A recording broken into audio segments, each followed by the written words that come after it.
And one of the most important parts of internet marketing is not just getting the traffic to your website, but making sure that once the traffic gets there, it actually does something.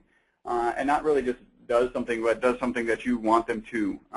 In the context of Sales Growth Hub, really becomes a lead, becomes a highly targeted lead, or hopefully maybe even just becomes a customer. They pick up the phone and call you and say, let's get started. Michael, I'll be looking for any feedback from you if audio quality goes down, or if you can't see something, or there's some weird pop-up on the screen. Just keep me informed, please. I love this quote. This is from the book Duct Tape Marketing, which is an incredibly rich book. Actually, my entire team at eWebStyle is reading that book, and we have a hard time discussing an entire chapter per week because there is so much information in that book. So I highly recommend reading that book, although take your time and do it with a notebook. Getting someone who has a need to know, like, and trust you. That's the process. That's what they call marketing. That's from, again, the book Duct Tape Marketing. I really like that quote. Here's what I'm going to be covering today. What is a landing page? It may seem obvious, and sometimes it is, and sometimes it isn't. I want to talk about continuity. I want to talk about understand your audience, know how your product sells, have a unique selling proposition, confidence and credibility, which is something we don't hear in other places very much, calls to action, which you hear everywhere and can be brutalized regularly. And then we're going to talk about SEO website analysis. And I'm going to get into a little bit about me here in a second, just so you know why it might be interesting to pay attention to what I'm saying. We have coined in my podcast, which is something we'll talk about here, a phrase called SEO, Search Engine Visitor Optimization. The premise is, what do you do with a visitor after they arrive from a search engine? The reality is that it doesn't matter where they arrive from. Maybe it's a business card that a sales guy hands out. Maybe it's your social media campaign. It really doesn't matter how they arrived there. We just use the phrase SEO because our focus is internet marketing, because it's incredibly highly targeted traffic. I'm going to do a SEO website analysis at the end of this webinar. So if you're interested in us doing a me doing a SEO website analysis on your website, it will be on air, so know that somebody else will see it. I can rest assured my goal is not to make a fool of anyone. When there are good things on websites, we show them, and when there are bad things on websites, we explain why they're bad. It's not just about, it's not some sort of childish attack of a website. It's actually a very constructive point of view about how your website could be better. So if you're interested in me doing a website, SEO website analysis of your site, please go ahead and go into the GoToWebinar chat and submit your domain name.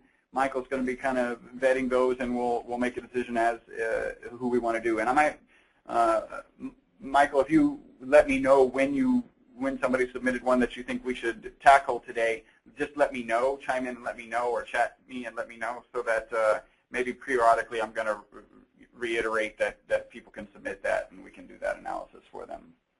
I see we've got another 6 people since we started. So excellent. So this is what we're covering. If you want me to do a SEO website analysis, go ahead and submit your domain name in our chat.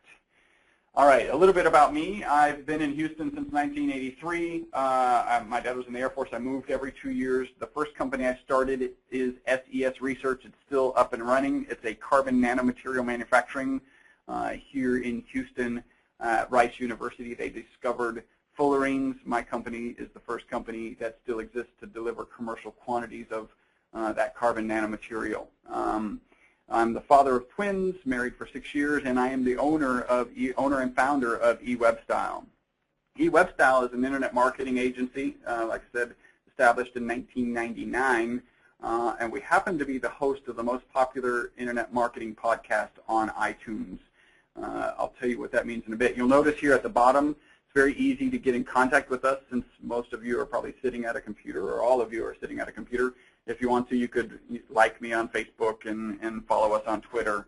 The nice thing about following us on Twitter, when we're about to broadcast our podcast, we actually tweet it out so you could actually catch it live. We broadcast the video live on Fridays. What does it mean to say you have the #1 podcast on iTunes? This is an image of where our podcast has been downloaded. It's interesting how the United States is seemingly underrepresented here. They just put one pin on every country. We've been downloaded in 83 different countries. We get about 9,000 downloads of our 30-minute audio show per week, and we often get quotes like the one you see at the bottom here. I've learned more ideas and tips from this podcast than in several books. Some of our listeners have also called us infotainment. One of the things we say in our podcast, instead of a shout-out, we give a punch in the face. So I'll probably give a punch in the face to whoever's bold enough to submit a URL for me to do a SIVO analysis. And again, a punch in the face is a good thing, replacing a shout-out. What is a landing page? Like I said, mentioned at the beginning, a landing page seems like it's pretty obvious.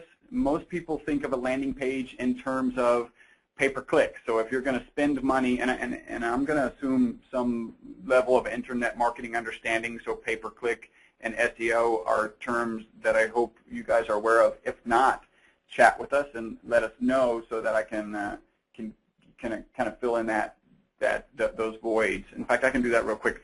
When you do a search, the first 3 listings across the top, this is in Google, the first 3 listings across the top are usually ads. That's pay-per-click ads. You pay for them when you click on them. Actually, the company that is putting you there or that you're clicking to pays for them when you click there. Also, the ads run on the right side. The SEO stands for search engine optimization. That's the process of getting you on that first page organically. That's the term we use, and that's in every area that's not paid. There is also what's called a Google 7-pack. That's A through G. Those are the pins that are usually associated with the map in the upper right-hand corner. Those are just kind of the artifacts on the front page. So landing pages are usually referred to or mentioned when you're talking about pay-per-click.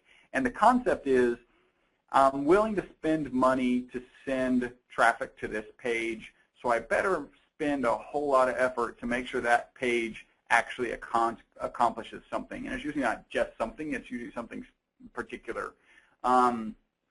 So that's usually what people are talking. Now, a landing page and the need for a landing page does assume that you're getting traffic, and that traffic, again, can come from any place. Pay-per-click, SEO from Facebook, Twitter, any place that you may be linked, stumble upon. There are so many different kind of blog agglomeration sites from which you could be getting traffic.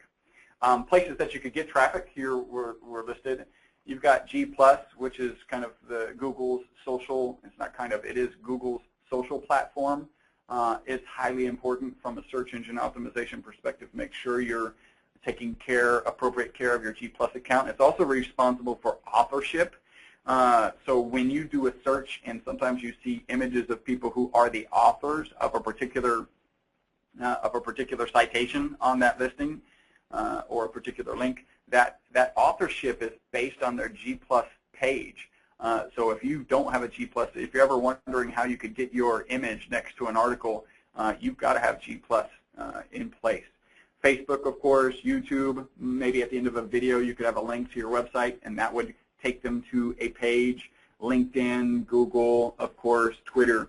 Something important to notice is that two things. One of them is 3 of the properties mentioned on this page, and when I talk properties, I mean internet properties, are Google-based. G+, Google, and YouTube. YouTube is owned by Google. And the 2 largest search engines on the planet are referenced here. Google, and then YouTube is the 2nd largest search engine. So these are the possible places from which you could be getting traffic. So we asked the question, which pages on your website should be landing pages? And again, most people think of it in terms of pay-per-click, or maybe they think of it in terms of, well, I wrote this, I created this YouTube video, so I'm going to drive traffic back to that, to this particular page, and that page needs to be really good at converting. So I'm going to call that's going to be what I call a landing page, and you can often call up web design companies and web designers, and they'll tell you, say you need a landing page, and they'll know exactly what you're talking about. And the problem that we have is the intent is that people land on all of your pages. Well, we think of things a little bit differently, and I'll probably talk about that here in a little bit. what we'd like to say here at eWebStyle is that we work really, really hard to make great content, to make a page that causes somebody to do something, and this great layout that's easy to navigate. And we desperately wish for our clients that their users don't spend much time on their website. Because the reality is if they pick up the phone or fill out a form and call the client and then go away, that's great. We don't need them to read 5 pages. We don't need their time on site to be 10 minutes unless it's just an informational website and they don't have any products or services that they're really pushing. We would really rather they pick up the phone and call the client or fill out a form and engage the client. So we really believe that every one of your website pages should be a landing page. Now, for those of you who have ever tackled a landing page, that may sound a little daunting because a lot of work, and I mean a lot of work, goes into a landing page if you're doing it right.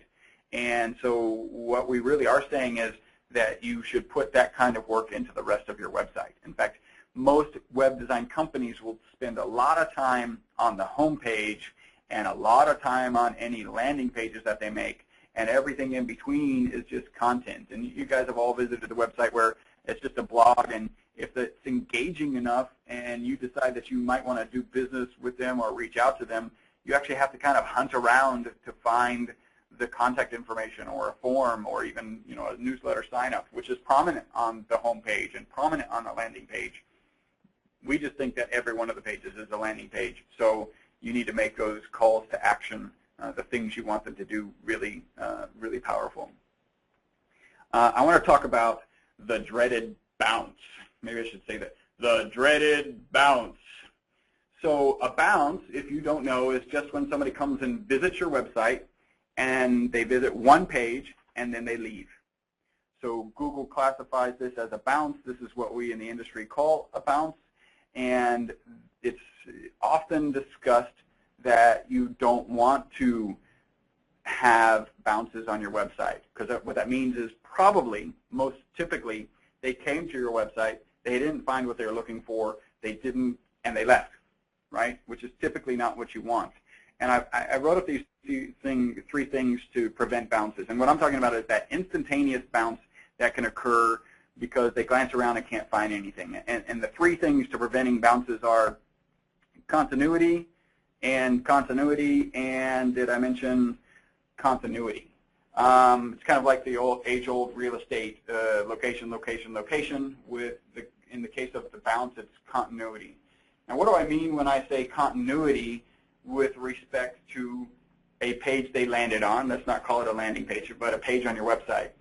So if somebody goes onto a search engine and they search local honey, I don't know, allergies are really bad here in Houston. Local honey is supposed to be good for allergies, so I was doing a search for local honey. And I type in local honey and I look at the pay-per-click. We'll talk about a pay-per-click path right now.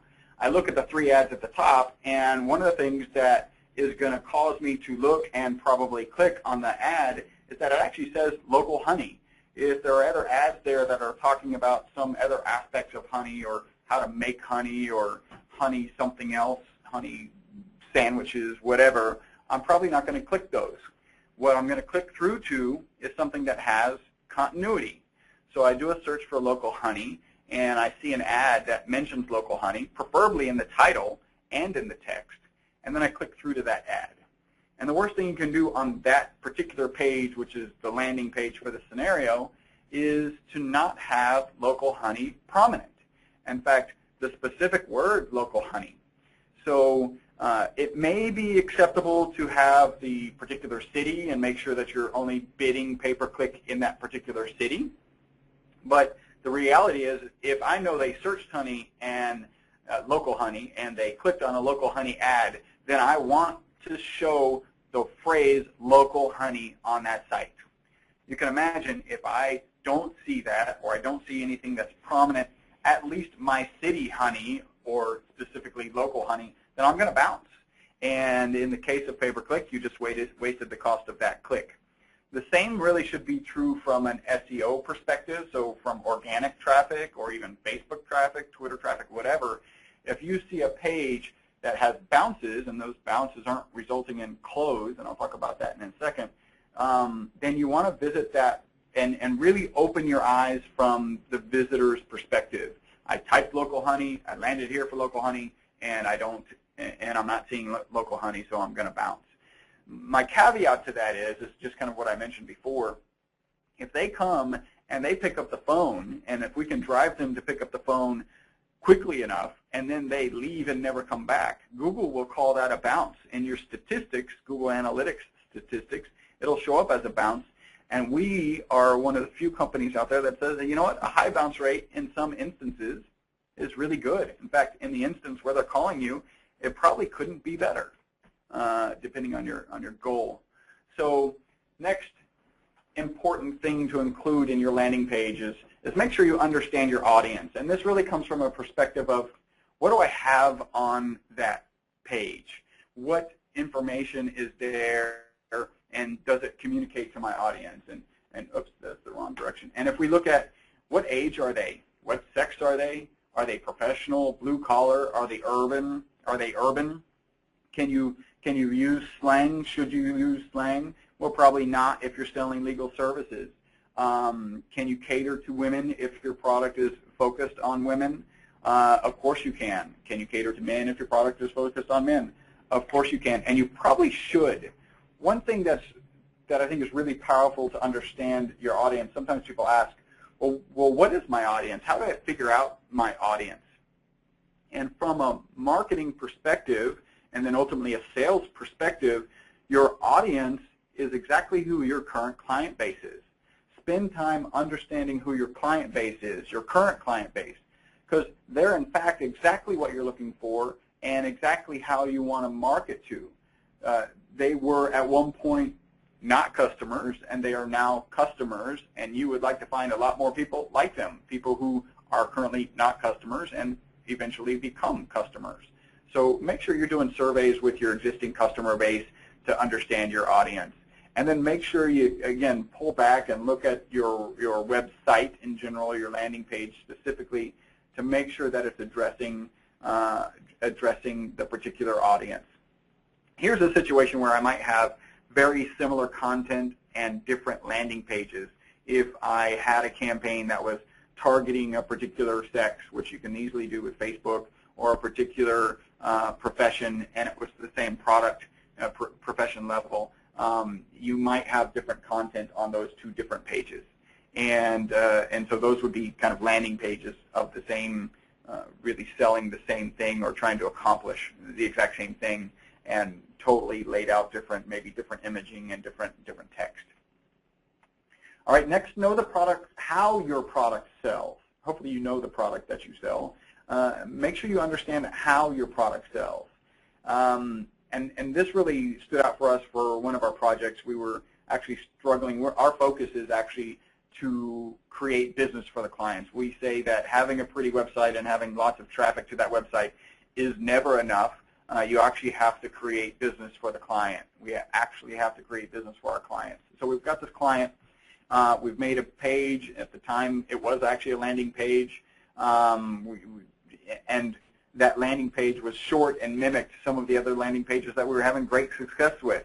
And we were just having little or no success with this. So we pulled back and we tried to understand, how does that particular product for our clients sell? Is it a fast sell? Is it a slow sell? Are people looking for, I like this one, are people looking for images? What's the feeling I get from the product versus the specification? And of course, the classic example right now for that is the iPhone is the feeling. Hopefully we don't get any hateful chats. And the Android is more about the specifications. I don't have any druthers one way or the other. I like both products. It's just that one is sold one way and the other one is sold another way. With our particular client, what we realized, this client was selling home siding, so the exterior siding that you might replace old rotten wood or just create a new look for your home. And it had a rather short landing page. And what we realized is that that's a particular product set that needs a lot of information. It needs pictures of the colors that they could have. It needs pictures of the textures that they can have. It needs pictures of before and afters on existing homes. Hopefully, if there were any way to identify what their home looked like, then we could actually hopefully have a set of pictures that mirrored what their home looks like before and after, and maybe even spend some time adding variations, color variations, so that they could see how that looks.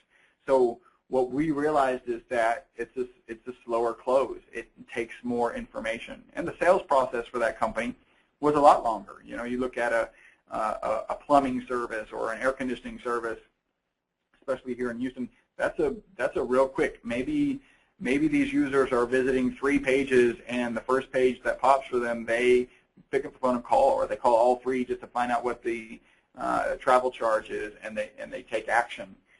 In the case of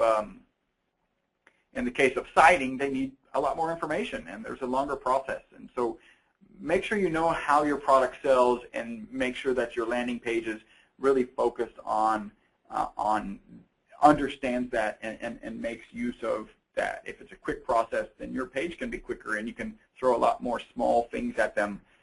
If it's a longer process, make sure your page is longer, and navigation can be much stronger. For quick sales, there's actually benefits in reducing the number of options. So you might actually make, and this is a case where you would make a landing page that has little or no navigation into your regular site.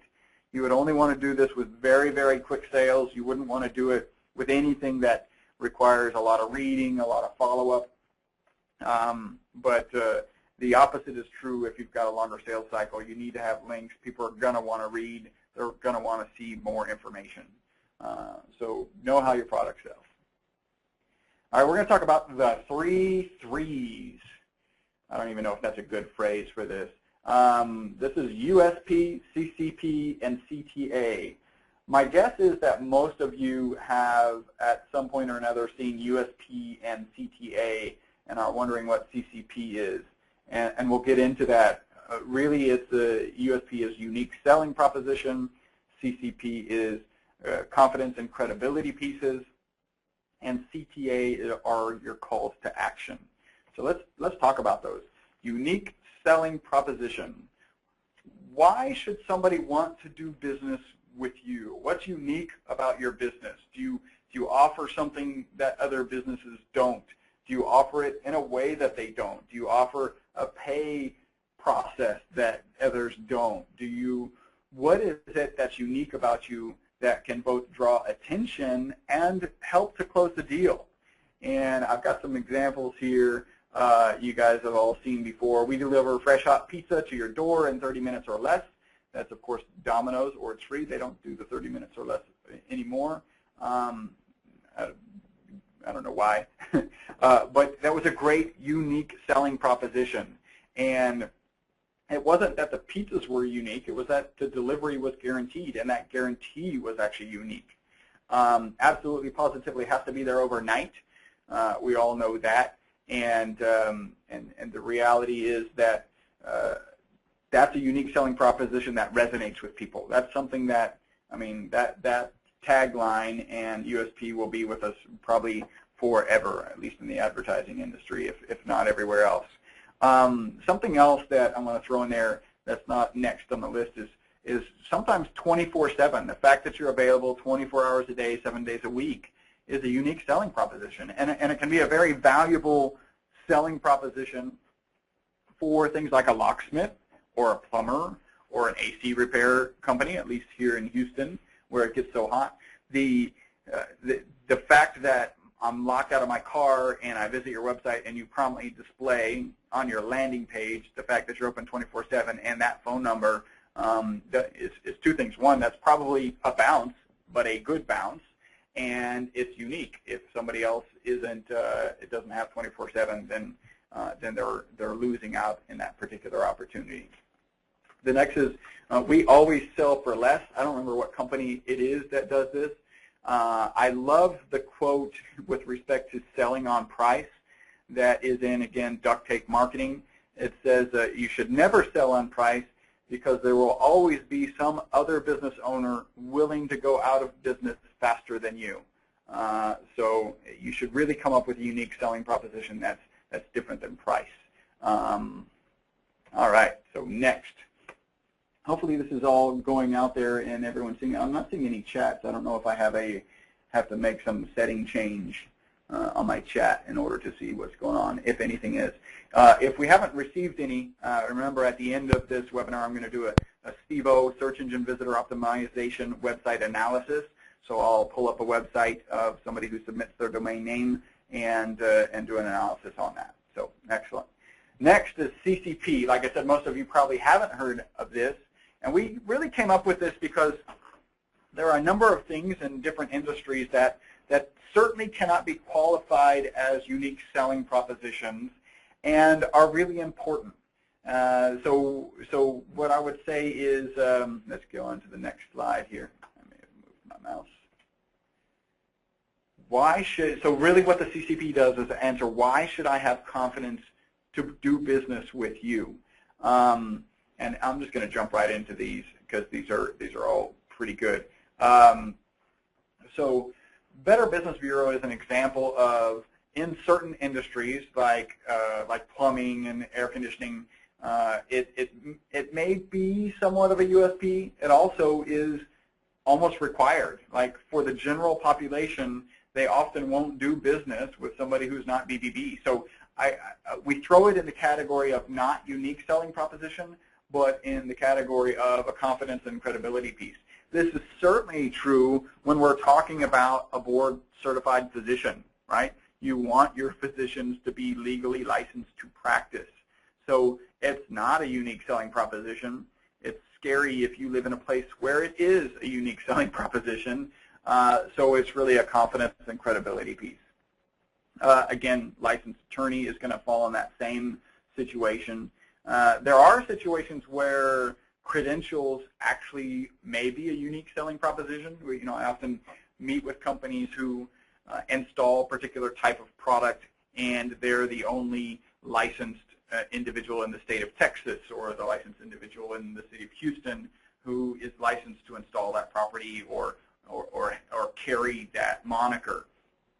In that case, it's less of a CCP because the reality is that in those niche industries, the consumers probably even aren't aware of that certification. It's more of a USP. So credentials can fall into both. I wanted to throw this one up because we have an attorney who's a DWI attorney, and I'm going to talk about his website. And he's a former judge. And so that's going to be a USP and also going to be very much a credibility and confidence piece. Because if you read that he's a former judge, and by the way, it is prominent on his website, then you're going to have confidence that he knows what he's doing. He's been on the other side of the bench. Your understanding may even be, and this is where the unique selling proposition comes in, is that he may still be connected to the court behind the scenes, and so you might have extra credibility in using him because you think he actually has some advantage. He doesn't, but you would have that appearance. All right, next, calls to action. This is what you really want the visitor to do. What's the point of driving traffic? What's the point of making sure you have a good USP, making sure you have a CCP where relevant, and then they come and visit your website and bounce? Or let's say they do something that some web companies would think is amazing. They actually visit every one of your pages. They're on each page for, let's say, a minute, and so now your time on site for those users is amazing.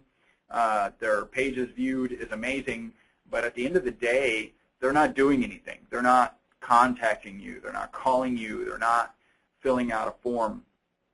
This is what calls to actions are all about. Don't have a web page if you're not going to have something that you want them to do. It can be as simple as filling out a newsletter. It can be as complex as going through, like one of our clients, the visitors actually go through a questionnaire that's like 44 questions long.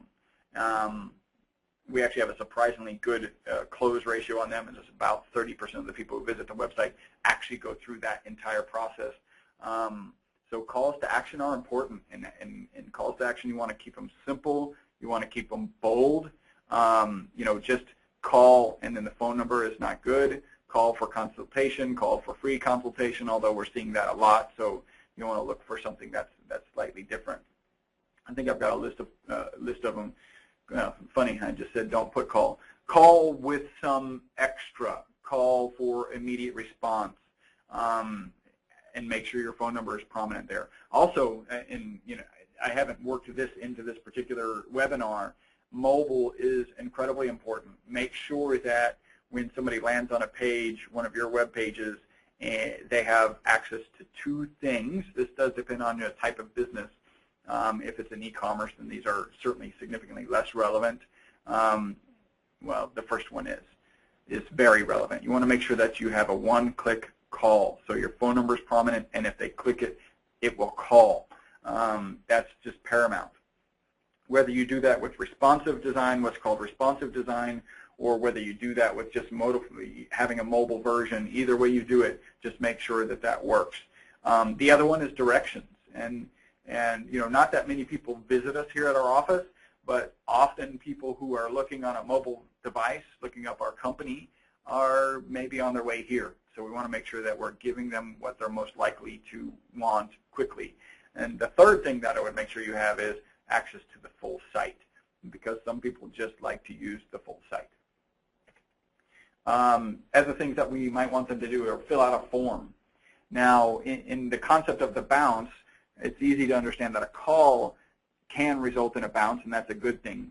A form should have a thank you page. And so inherently, if they fill out a form, they end up on the thank you page. That's 2 pages they've visited, and so that will never be considered a bounce.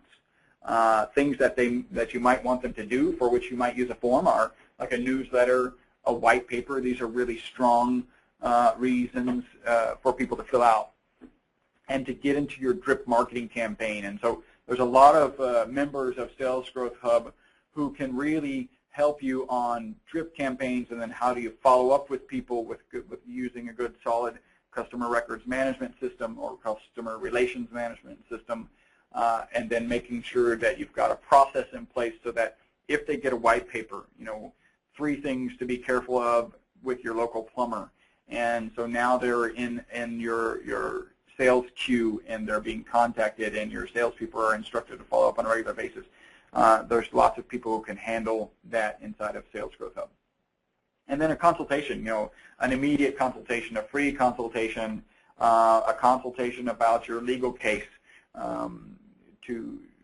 Those are all really valuable things to fill out on a form. On our website, we actually have 2. We've got a SIVO website analysis, so you can fill out a form, and I'll give you guys a link to that to get a free SIVO website analysis.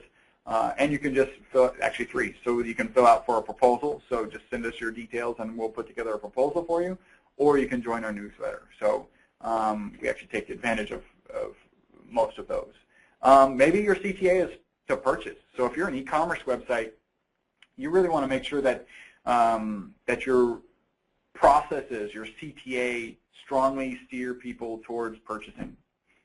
And this can go into the design of button. There's a lot of information available on the web so that you can understand what buttons work better and why, and then you can make adjustments to your website to make sure that your CTAs related to purchasing are even higher. And then sign a petition. That's certainly something that somebody might be interested in doing. All right. So I'm wondering, do we have any submissions for our SIVO? Michael, are you there? Yes, we have a bunch, actually a lot. And I'm going to private message you, Chris. Sorry. I'm going to private message you a URL. I guess it doesn't really need to be a private message since everybody's going to see the web page. But, yeah. And there's others if you want to continue to go through them, but let me see if I can see that one. There we go. Let me just glance at that real quick. Yeah, if there's a different one, I'll send a couple over after that. Good. Let's use this one. All right, so can you see that, Michael? Are we looking at the website? Yep. All right, so we're going to go through. We're going to look for our three pieces, right? Our ending with a CTA, a USP, and a CCP. See what we find with relations to it, and then I'll also give kind of a general overview about what I like about this this site. You know, where there might be some confusion, and all right, let's go in really quick. Commercial cleaning. So this is one of the slider. That's fast. Specialty restoration service. So it's pretty clear what you do quickly. It's pretty easy to know what you do. New career, you probably, unless you're really desperate for staff, probably don't want to have that so prominent. That's an entire slider. That's a lot of real estate. I would look at our history and award-winning service. Those are missed opportunities. And for instance, since you do specialty restoration services, you've got 4 sliders right now. I could look at 3 sliders on this homepage and not know that you do specialty restoration. So I would actually save these 3 areas for those services, those solutions that you're providing your customer. Green cleaning, I don't know what that is. That probably could be a unique selling proposition if there's a logo for that. Let me go ahead and I'll click through and see if there's any advantage there. So it is standard. So lead certification. So if you guys are lead certified there, so this logo here I think would be better up on the front page, right? So just to do that again, this logo where it says we proudly use certified products, green seal products. I don't recognize that logo, but it's pretty clear what that represents.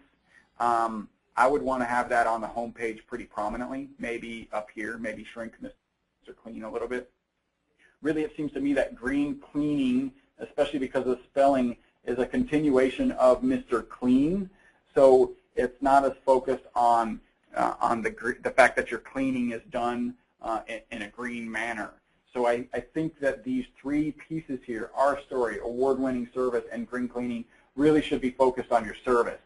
So again, 3 sliders. If I can see 3 sliders and not know you do high security, right? Although it is up here in this tagline. We prefer to have these areas as the really key focused information. So from a unique selling proposition, I think you're doing a good job here by having a unique selling proposition. That's probably what this is about. I think your real unique selling proposition is high security cleaning. And I think it's green and clean, but could be accomplished with a simple logo, and save this area for really highlighting those other services that you have. All right, so if we look at CCP, it may not be a good thing for this. Maybe high security, we can glance at high security cleaning. Maybe high security cleaning has some specifications. This is actually really good stuff down here. There's no kind of logo that says, hey, I'm high security clearance. Whatever the clearance is that you may need would probably be relevant if there's clearance involved. That would be a unique selling proposition. I think just the fact to have one section here, and what I'll say about your high security is that this is, you really want to show staff in high security situations. So maybe your cleaning crew or a cleaning crew going through a security checkpoint or something like that, because that really represents what you're doing. That gets both the security and the cleaning in the same spot. Because there's almost an implication of you're doing some sort of high security cleaning, meaning there's a high secure area and I'm doing some sort of sweep electronically to make sure that it's clean. And I don't think that's what you guys are about. And if it is, then we've got other issues. So confidence and credibility piece, you could probably put for how long you've been in business. That may be here under our story. It's great that you have a newsletter. Let's just glance here under our story. Yeah, so look at that history, right? So you've got since. I would make this more prominent and probably associate it with my company, right? So maintenance company since 1976. Make that really strong. The contact us is the call to action. So you really have 2 calls to action. I like this, although I'd want to give some call to action. People often do what they're instructed to do. If you just put a phone number, they may or may not call. But if you put a phone number and say, call for a free quote, call for a free high security cleaning quote, whatever the phrasing may be, just make it a little bit more directive. Next, you've got contact us. So that's a little weak. Again, you want to know why they want to. You want to kind of direct them. Why should they contact you? Maybe contact us to learn about X. Contact us to learn about Y. I know you have a newsletter, but I think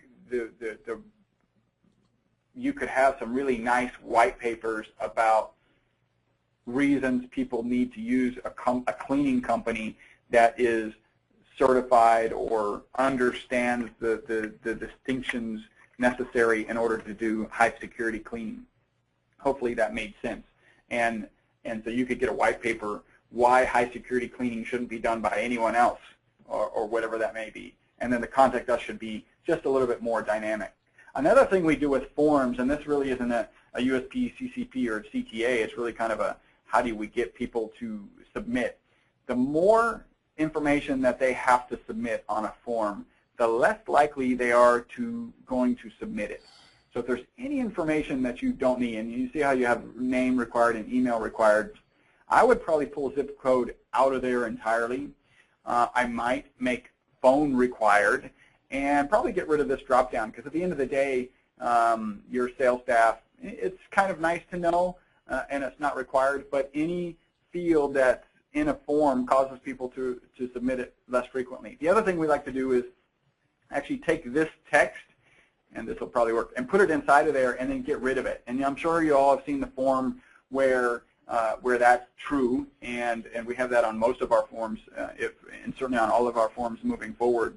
What that does is make this whole form area a lot smaller, and it makes it a lot less daunting, and we see significantly higher submission rates when we make the form smaller, when we condense that form. Let's see. And then, so that covers our CTA. So that's it. That's the CIVO website analysis of MrClean.com, clean with a K. Thank you for submitting that. That's really good stuff. Good stuff. Let's see. So I'm going to go back and I'm going to jump on to a couple more just examples of our stuff. Let me see. So we've got David Hunter Law Firm, which I know I mentioned. Let me pull that one over. We'll pull the old one.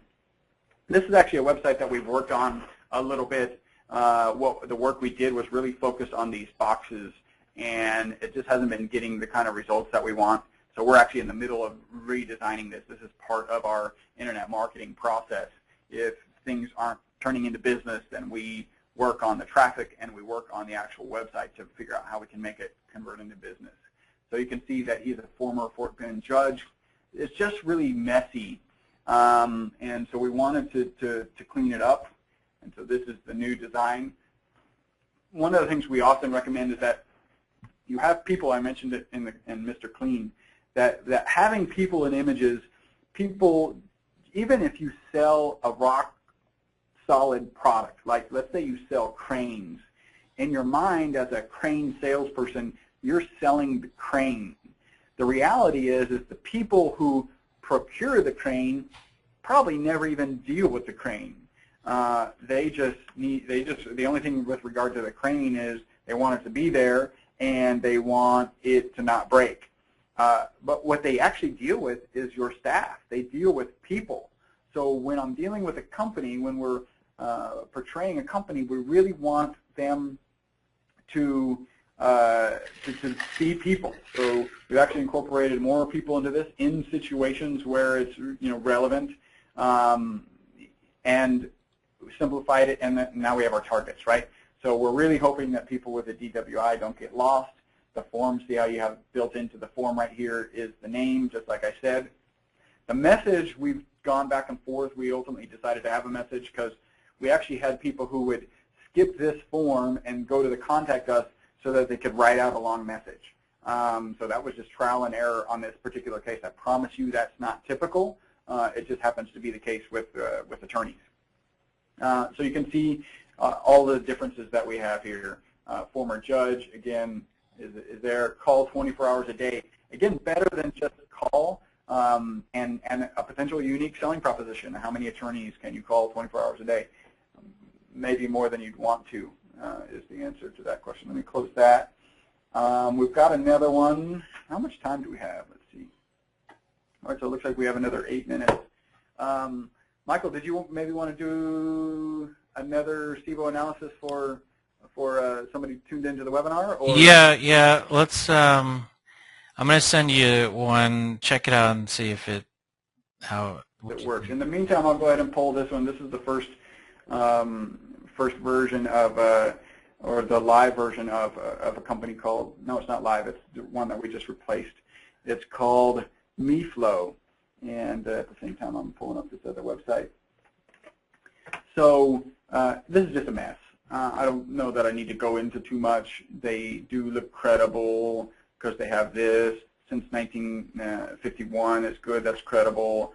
Serving Northern Virginia, probably marginally necessary, especially with Google Organic being so specific. If you're in Northern Virginia, this website's likely to come up. It's a lot less likely, or it's not going to come up if you're in Texas. The one I sent you, I'm not trained. I don't have a trained eye like you. I think it might have some good examples of stuff for you to point out, but I'm not sure. Excellent.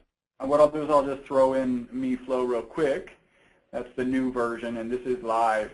And you say it's much simpler. If you're looking for heating and cooling and plumbing, it's there. Since 1951, probably could be a little more prominent. This is my little text software. Not that it's. I mean, it could be a little bit more prominent and for credibility. I can't remember. Some of this might go up here, although none of these look familiar. So they may not be a member of. I'm sorry, I interrupted you, Chris. Can you flip between those two again? Sure, no problem. I interrupt. Yeah. That's a good no problem. So this is the old version of the website. We just launched this last week. Not this one. We launched this one last week. We like to have sliders, so and the sliders really need to serve a good, strong purpose. You see, we've got people in all of these images. So this is going to be an effective, very effective website. I wouldn't even, heating and AC, you could debate whether you should remove that, and that should be capitalized. We'll get that fixed. But it's such a small feature that it's not going to stop anybody. No obligation estimate, right? So there's some call to action. And again, that's the old one. Just kind of a mess. And this is the new one. All right, let's get into this. This is rfsystemlab.us. Thank you for submitting this. Articulated video bore scopes. So this is great. So you look at, wow, what a great image. That's phenomenal. I love that slider, that first slider. So you work with aircraft, you work with chemical plants. I would almost maybe speed up your slider a little bit, because people are going to be distracted by this, but be seeing what's in the background. So this whole time is quite long. You can see it in action. Really, this is, I would say, this is phenomenal. I like this. I don't know how the SEO behind it is, but I really like this. You've got multiple languages. Those are prominent. I might take this out of prominence because especially Facebook is probably not here. Let's just go ahead and visit their Facebook page. 166 likes. So your Facebook page is not really something you need to be promoting. This is something that could be, this is real estate that could be kept for yourself. If you've got videos on your YouTube page, yeah, you've got some good ones. I mean, this is good stuff. I like the work that they've done here. You can see it in action. That's a play button. You might want to put a circle. I don't know. Is that a play button? It is a play button. Is this a play button? Okay, so that one's not. So that's a little confusing. This one is a play button. I'd circle that and maybe shrink it and change the color so it doesn't look like these two. So it really does look like a play button. And maybe even put play on it, you know, right there. This is good. Take command of your remote visual inspections. Now the question is, from an SEO, I'm going to use a tool here called SEO Quake. This is a nice plugin that comes with, that we add to Chrome and actually available on Firefox. And so here we can look at what they're going after. There's 560 words. That's excellent. We usually recommend about 300. They've got a good PR of 4. 89 of their pages have been indexed. They've got backlinks. Google doesn't share their backlinks. They're 2008. I would imagine they place pretty well. I have another tool that I could check with. The words that you're going after are usually three word phrases are the keywords that you target. So in this case, you're probably not targeting somebody who types in a borescope representative or meet a borescope scheduled to meet. So you probably could optimize your text some. I think also your H1 tag, this is inspect element, that's built into, that's an H2 tag, and it's not really that strong. It depends on the keywords. Are people finding you by typing borescope, or are they finding you by typing remote visual inspections? And remote visual inspections can mean so much, so I think they're probably borescope, or there's probably some additional kind of restrictions that you could put on borescope that might be able to help you there. Let's see, help you hone in. So really this is, I don't know if you have an H1 tag. H1 tags are very important from a search engine optimization perspective. Let me not get into too much of, it's kind of habit for me. I start looking at search engine optimization right away. You don't have an alt tag for this, and the alt tag is the thing that means when you hover over an image. So right now Google doesn't know what that image is. So if you could put airline borescope or jet engine borescope, scoping jet engine, that's a situation where now Google has a fighting chance of knowing what that image is. It should be both in your alt tag and your title tag. This is good. You know, you don't have military in your slider, so I think I might, I don't know how important trade shows are, right? So to know where you're going to be out marketing, how much value does that have to the person who visits you? I would have to ask you to let you know. Industry news is great if it's related to you, and then testimonials are great as well. I think, though, I would, again, go to a three-pronged approach down here where I'm showing airline, I'm showing oil and gas, I'm showing military situations. Let's see what that one looks like. Well, that's still airline, it looks like. So, and these images are good. I would want to explain what they're showing and what the challenge that they had. So some sort of text, and I can't click it, and it doesn't have a alt tag. But what is this part, and how did this borescope image help them fix that part, right? So to get them attached to the feeling of that your borescopes give to people. Hey, the satisfaction or the comfort that pieces are actually working. So that's that guy. That's good. Thank you for submitting that. That is rssystemlab.us. All right, so that's kind of some CIVO website analyses. I'll give you that in a little bit. Let me skip through a lot of the presentation here. We looked at David Hunter. This is examples. I'm going to keep going through. So your calls to action. I think we're going to start wrapping up here. Visit ewebstyle.com. Sign up for our newsletter. In fact, I'll pull up our website real quick. And you can follow us. I gave these links out at the beginning. Twitter.com/ewebstyle, Facebook.com/ewebstyle, YouTube.com/ewebstyle. And if you go to our website, you can contact us here to request a proposal, or you can get click here to get an analysis and just fill out this form. And actually, this form is on almost every page in our website. And then we have in the past done video analyses. We're working so you can see some more examples of it. Basically, you guys just saw it just now. Let me keep going with this. All right, so I want to thank you guys for helping me achieve a goal. One of my goals is to do more public speaking, more webinars. So thank you guys for tuning in. We're down to 39 attendees. Thank you guys for tuning in. Thanks to Sales Growth Hub, the organization, which I'm a partner and founding member. And thank you specifically to Michael and Craig for creating it and pushing it forward and making it happen.